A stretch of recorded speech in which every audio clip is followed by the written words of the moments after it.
All right, today we're going to be covering something that I find very interesting. It is Antarctica. So let's get into that. Are you ready? Ready. All right, let's check it out. There's an entire advanced civilization there, including some of the largest pyramids on Earth, Whoa. right in Antarctica.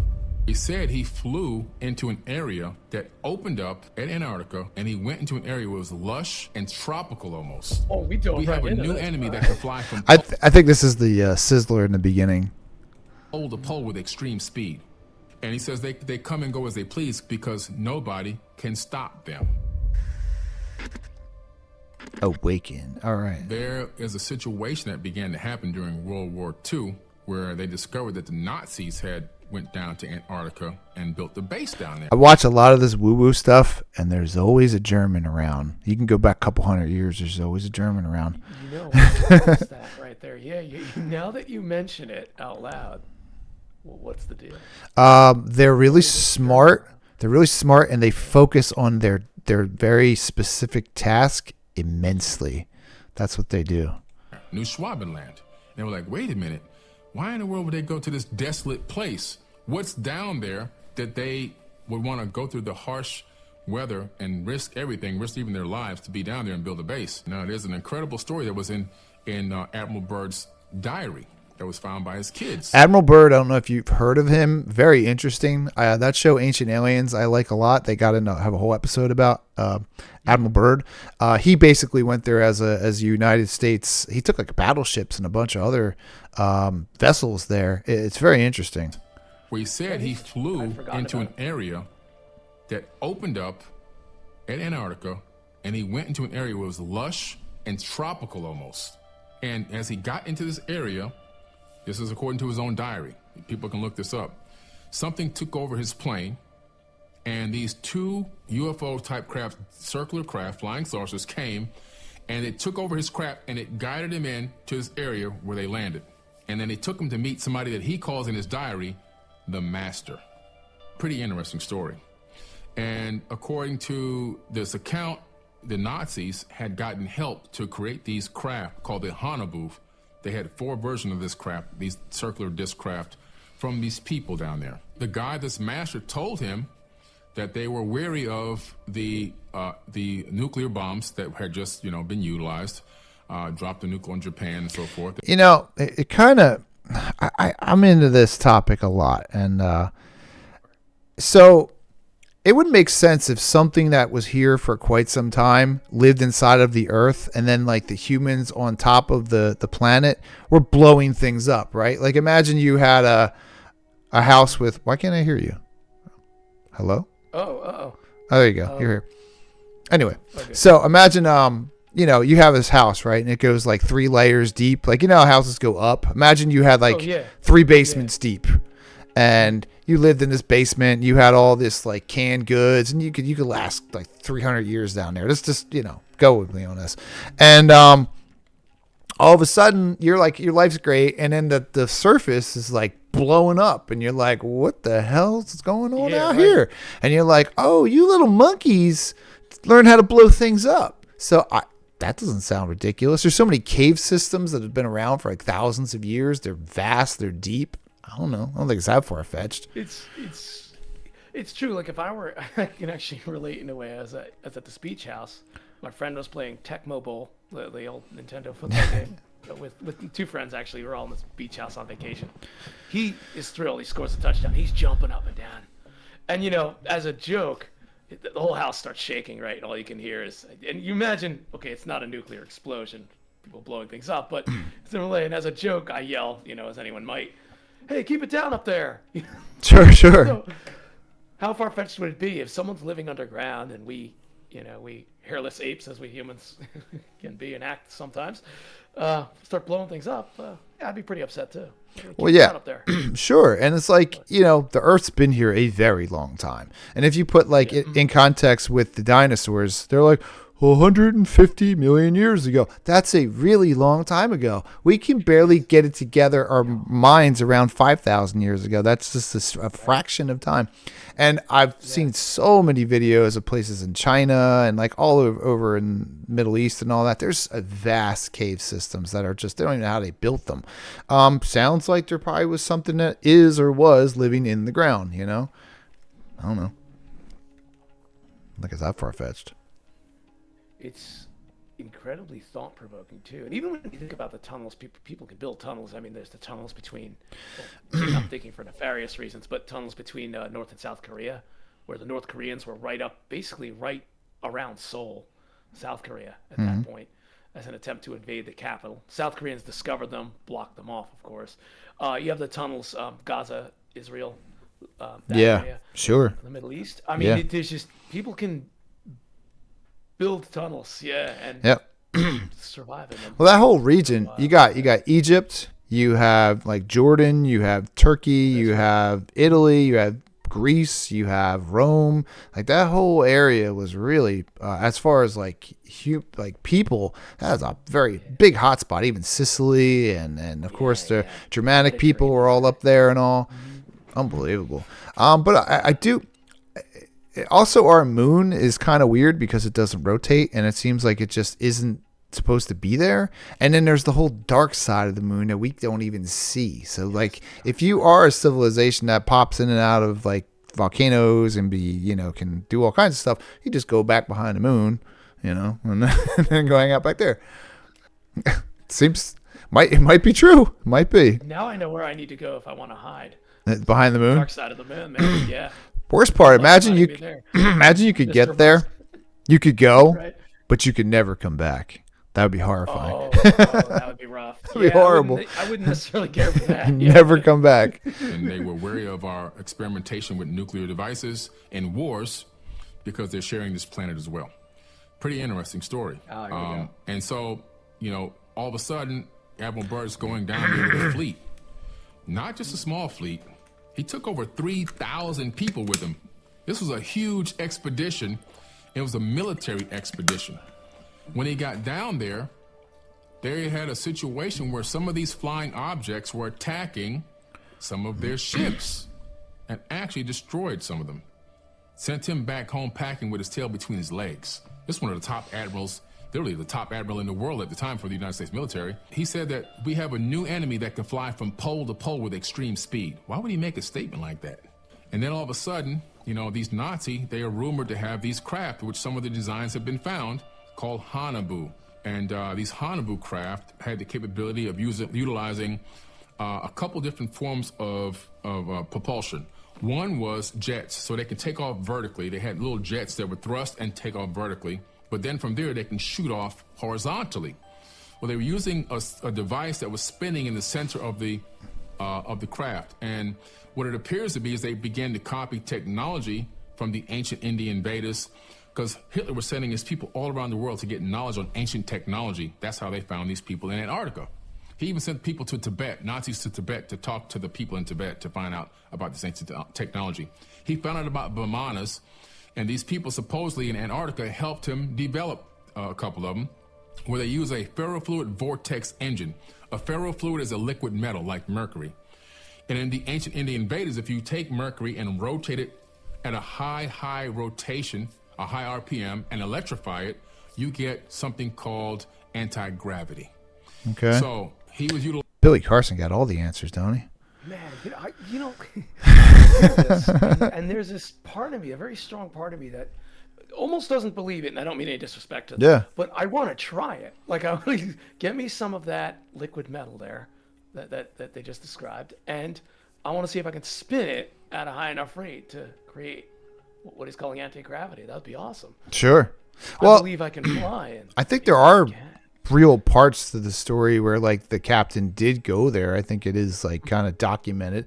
And like, why would they go to some frozen place like that? And why were the Nazis there? And it's so strange. Like, and I'm going to go out on a limb on this one. If the Nazis were able to create that empire that they wanted to create, I really think that, they would have had massive technological improvement. They would have done, because they were with Japan, and Japan is also equally as measured when it comes to like just doing things that were not capable of being done.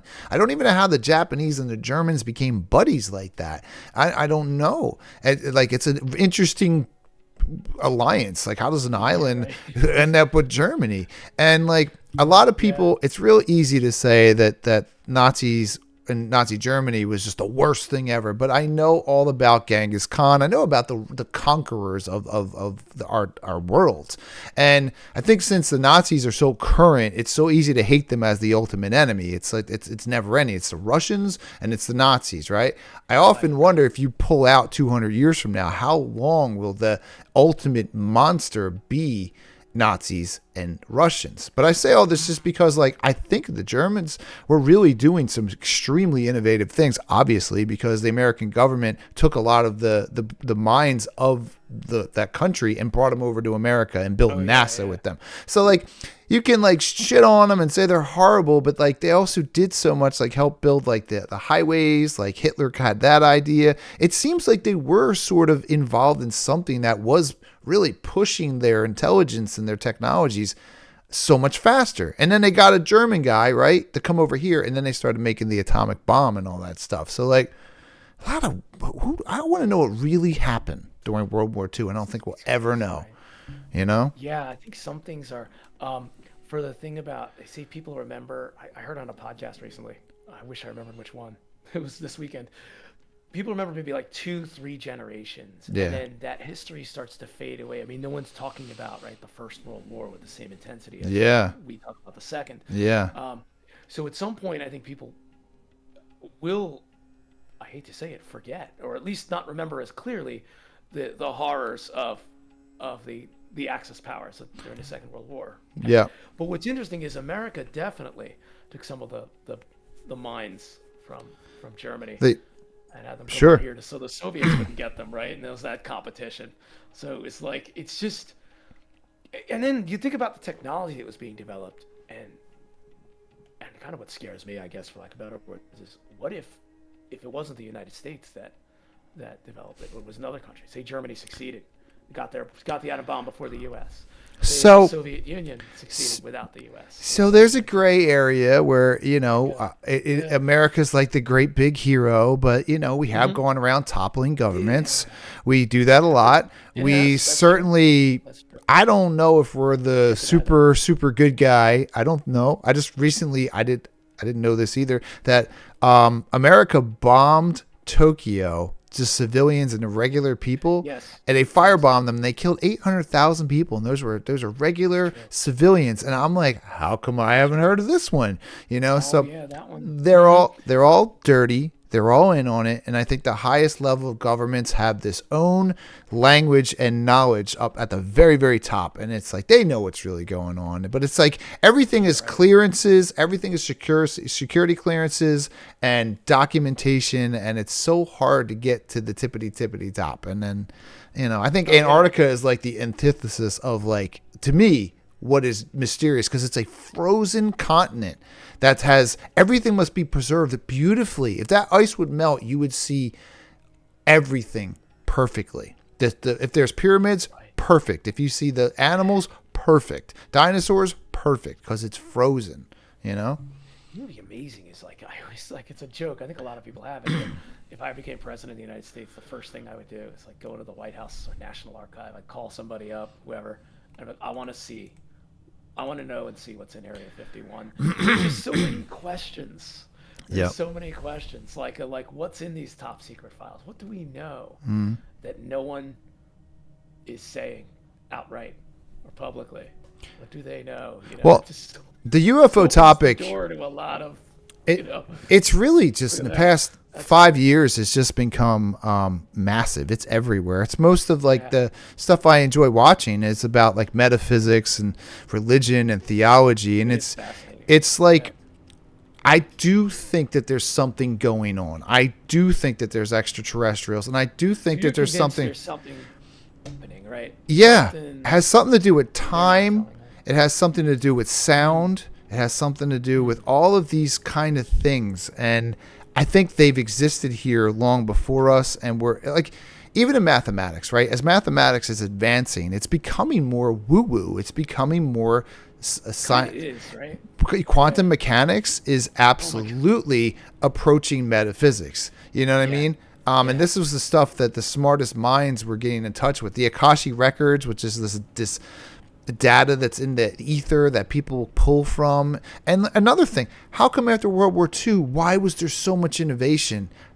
Immediately, it was the television, the phone, the airplane, the boat. I mean, we grew up in it, so we knew it was normal.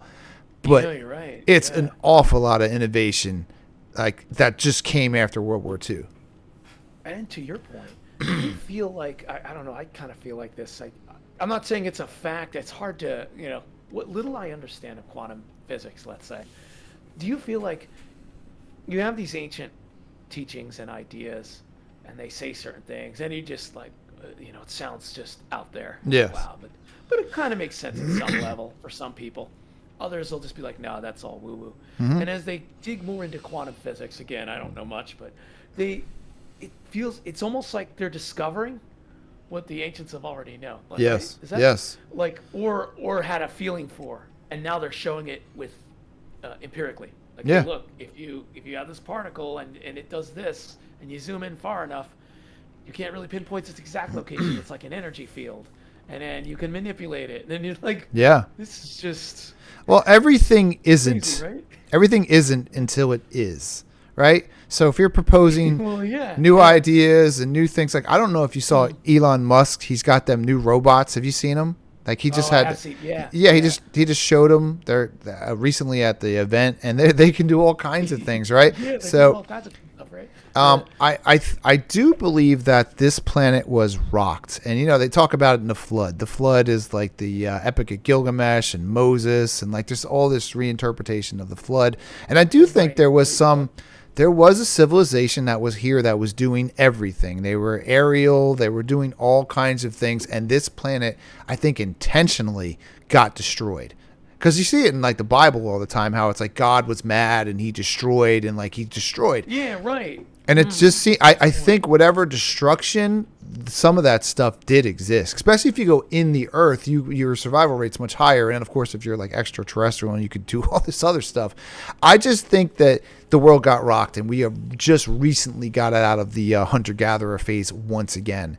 And we'll see if the cycle would continue where we would get kind of extinguished once again, What's interesting too, now that you mention all this, the world getting destroyed and coming back, and I'm thinking about the Jewish Bible, the Christian Bible, the Quran, the even certain Hindu and Buddhist scriptures that I'm loosely aware of. The constant story seems to be of like death and rebirth, or destruction and regrowth, or something like that. And it just seems to be this continuing cycle. So whether it's someone's rising from the dead, or you're renewed when you find the true belief, or however someone wants to frame this, whatever one believes. It's this destruction of the old and this rebirth of the new, renaissance of sorts. And it seems like we're all going through this cycle a lot. Maybe in our personal lives, but also on grand scales, civilizationally, maybe.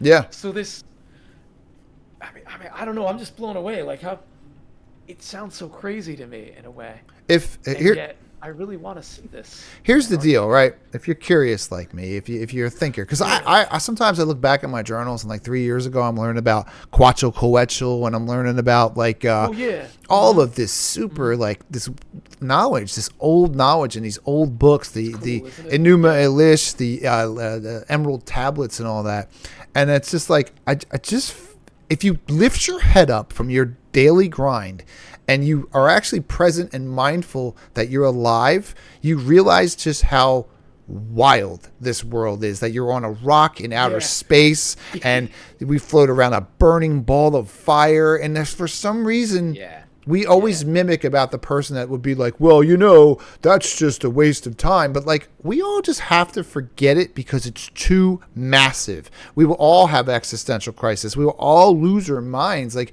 we have banking systems, we have sewage systems, we have local taxes. It's just, You and I and everyone who's been born, we're born into this world that has been established and is real and it has been destroyed. And there was dinosaurs here. There wasn't even like talk about 200 million years ago where just things were eating each other all day. You know what I mean? Like savage giant creatures with massive teeth that would just rip things apart. And here we are, me and you. And so, my 401k is doing pretty good right now. And it's like, how's your portfolio, big guy? Right? And then exactly. Everybody wants to forget that eventually you die. You just disappear. You know what? Yeah. You bring up a great point. Here we are on this rock. As far as I can tell, and I'm not trying to knock it, I have no idea. As far as I can tell, it seems randomly. We evolved here as we are. Here are you and I sitting here. And I think we distract ourselves, I mean, as people in general, right? And I do too, personally, with these little mundane things. Oh, my 401k is doing well. All right, I'm going to make it, Or, oh, God, it's doing bad. The stock market dove 500 points. It's never coming back. My life is over. Is it, though? Is it really? Is that what's important? I mean, yeah, to survive. To survive in the framework of what we have today as a society, yes, it is important. It 100% is. But as you said, perhaps it's all really distracting us from that existential thought that at some point, guaranteed, the pattern that I know myself as, that you know yourself as, and others, is going to cease. Yes. That's it. Now, what happens after that, I have no idea. But as far as we know, that pattern that is me the comrade is gonna disappear. Well, so it's like, that's a horrifying thought. So I have to distract myself with this. Absolutely. Absolutely. Flashing numbers on a screen, let's say. Everyone you know and have met will eventually disappear. And if they've somehow found the time to procreate with another person, their specific strain of DNA will carry on. Inevitably, entropy will happen, right? So then things will just end. But the thing that blows my mind and why I love this topic so much is that the stone doesn't lie. The mountains have been here. How long's the Grand Canyon been here? It's been far longer than anyone who cares about, people don't even care about Cary Grant anymore. And Cary Grant used to be a big time Hollywood star. People don't care about Buster Keaton. People won't care about Brad Pitt. They won't care about Angelina Jolie. No one will care about Kim Kardashian in 150 years. She'll just be some little benchmark, some reference material of some woman who took her face off and put it back on with the rest of her family. Why I'm saying all this is because this is what gets my mind spinning.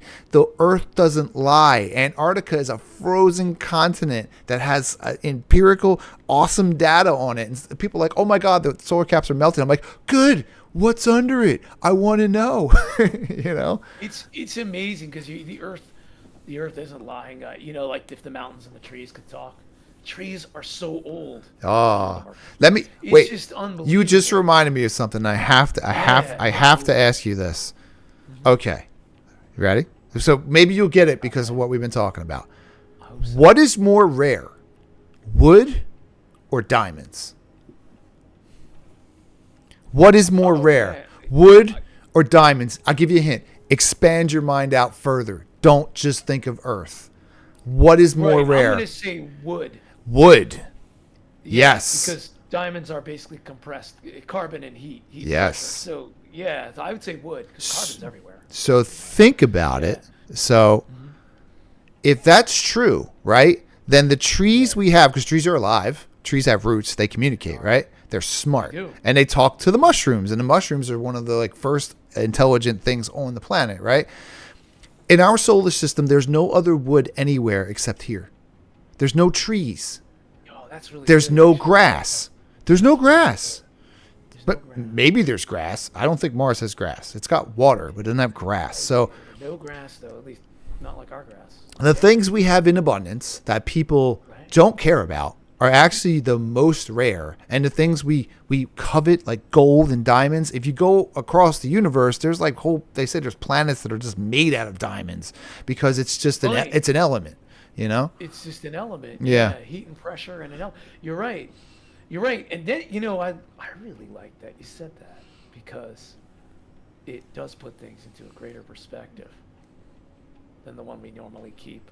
I really like that. Yeah. We're supposed to believe, okay, if you're an American anyway, that you're going to make a lot of money and that women will love you. I'm just saying this from a man's perspective. And that you're a provider, and that you have a house that's worth a bunch of money, and you have equity in that, and that your 401k is doing great. And it's like that's supposed to be your everything, right? But if you get more spiritual and you get more outside of you a little bit, you really start to realize just in totality how just to even witness what we are doing, to be here, to see it all. And we can't even take it. We can't even comprehend it all to the point we have to like watch television to watch people that act like us. We watch movies like the Disney movies where they make animals act like us. We have to make them act like people. You know what I mean? Like, what? Right. It's true. I don't get it. We watch TV, a representation of people acting like how we would think we want to act, or how we're told we should act in a way. Yeah. Right, by society. This is what you want. It's entertaining. I'm certainly entertained by it. Yep. But you're right. Like, they even have the animals anthropomorphized. They act like us. Act like us. The tiger is talking. You know, like the zebra has a crush on the hippo. Yeah. Right? Like, you're just like, going on here? It's so true. It's just, I mean, clearly you find that wild, right? And that's mind blowing.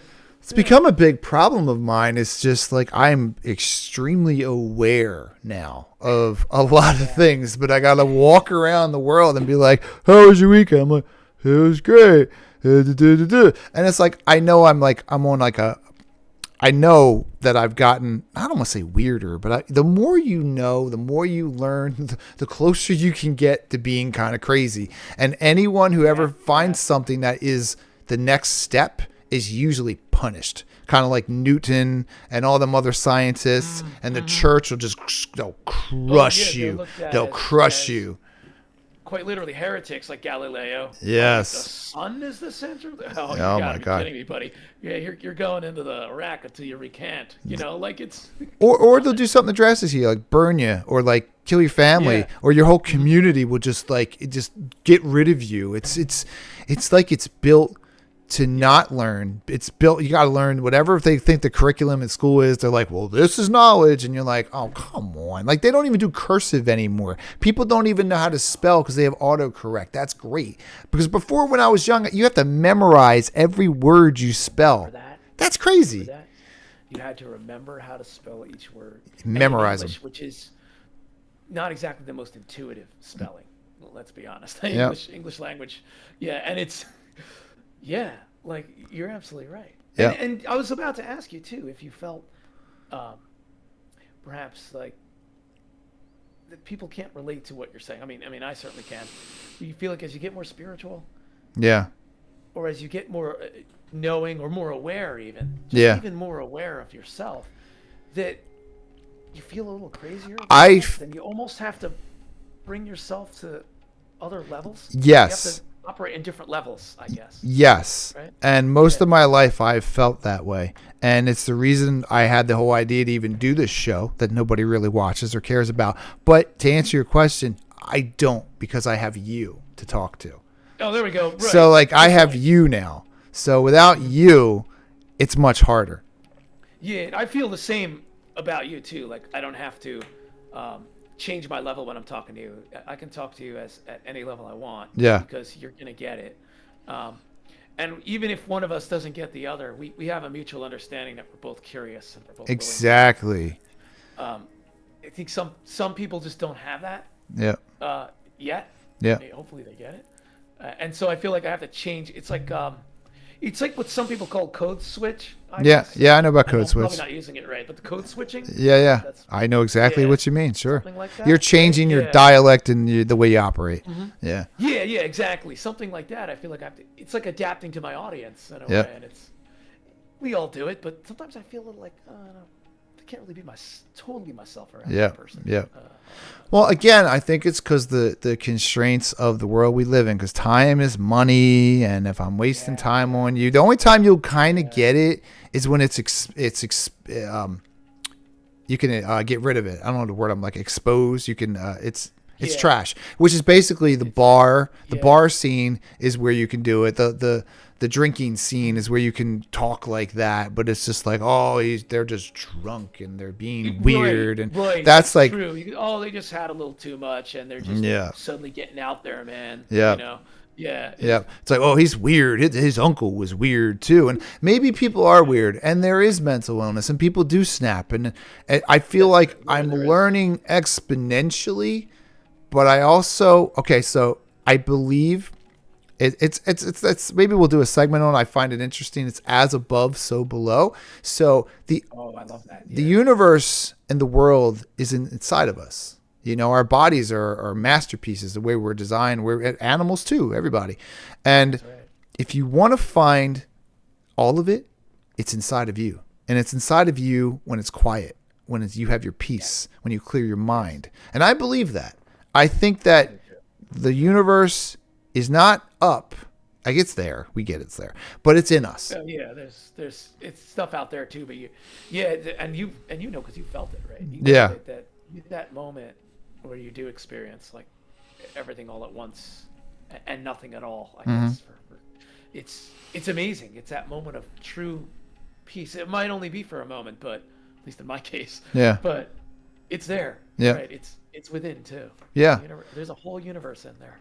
But I think to answer your earlier question, that's where you do it.